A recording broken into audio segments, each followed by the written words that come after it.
परमेश्वर के धन्य नाम की महिमा हो। प्रभात मनन के सत्र 2588 में आप सभी का बड़े प्रेम के साथ स्वागत करता हूं। आइए आज के मनन के लिए हम पढ़ते हैं यूहन्ना की पहली पत्री अध्याय 4 पद 8। जो प्रेम नहीं रखता वो परमेश्वर को नहीं जानता, क्योंकि परमेश्वर प्रेम है। पढ़ी गई पद के एक वाक्य दुनिया में बहुत अधिक प्रचलित और विख्यात एक प्रस्ताव है, परमेश्वर प्रेम है अथवा गॉड इज लव। परंतु इस प्रस्ताव को भी पवित्र शास्त्र के अन्य पदों की तरह दुनिया काफी हद तक गलत समझी हुई है। कई लोग इस पद को इस प्रकार भी समझते हैं कि प्रेम परमेश्वर है। कई जगह इस प्रकार लिखा गया, मैं पढ़ा भी हूं कि प्रेम परमेश्वर है अथवा लव इज गॉड। ये धारणा गलत है। लव अथवा प्रेम को यहाँ परमेश्वर करके नहीं बताया है, बल्कि परमेश्वर का यहाँ परिचित कराया गया है कि वह प्रेम है, अर्थात प्रेम परमेश्वर का स्वभाव है। परमेश्वर के सभी नैतिक स्वभावों के प्रदर्शन को प्रेम कह सकते हैं। Love is the ultimate exhibition of all moral characteristics of God. परमेश्वर के सभी अन्य नैतिक स्वभावों का, जैसे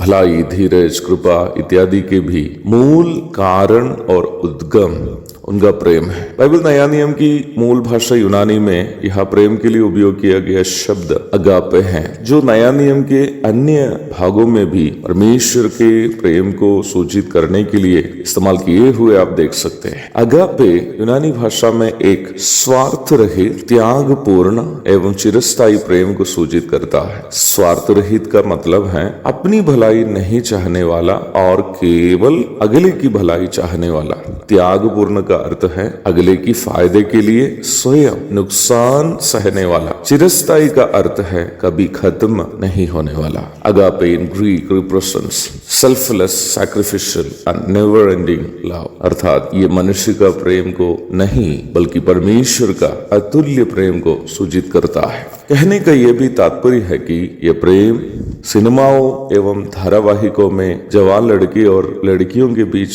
प्रेम के नाम में दिखाए जाने वाला अभिलाषा को सूचित नहीं करता है। यूनानी में स्त्री और पुरुष के बीच के आकर्षण के लिए इरोस शब्द को और भाइयों या भाई बहनों के बीच के प्रेम को सूचित करने के लिए फिलियो शब्द का उपयोग किए जाते हैं। मेरा कहने का तात्पर्य यह है कि अगापे शब्द जो परमेश्वर का प्रेम को सूचित करने के लिए नया नियम में उपयोग किया है, एक पवित्र तथा अतुल्य प्रेम को सूचित करता है, जो पाप से प्रदूषित शरीर में जीवन बिताने वाला मनुष्य हो चुका था। परंतु मनुष्य पाप में फंसकर परमेश्वर से दूर होने के बावजूद भी परमेश्वर ने इसलिए मनुष्य की चिंता की क्योंकि परमेश्वर का प्रेम स्वार्थ रहित, त्यागपूर्ण एवं चिरस्थायी है। जब एक व्यक्ति प्रभु यीशु मसीह को उद्धार करता है एवं प्रभु के रूप में, जैसे रोमी 10:9 और 10 में बताई गई है, स्वीकार करता है, उस व्यक्ति के अंदर परमेश्वर का पवित्र आत्मा आ जाता है और निम्न पवित्र आत्मा उस व्यक्ति के मन में परमेश्वर का इस अतुल्य प्रेम अगापे को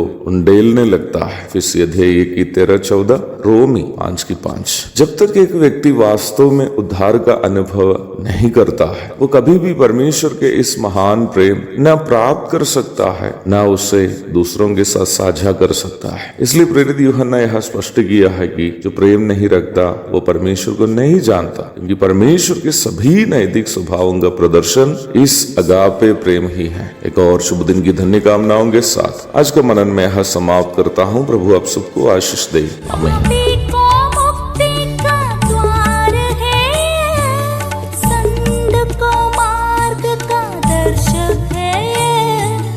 विश्वास जो करते हैं उसके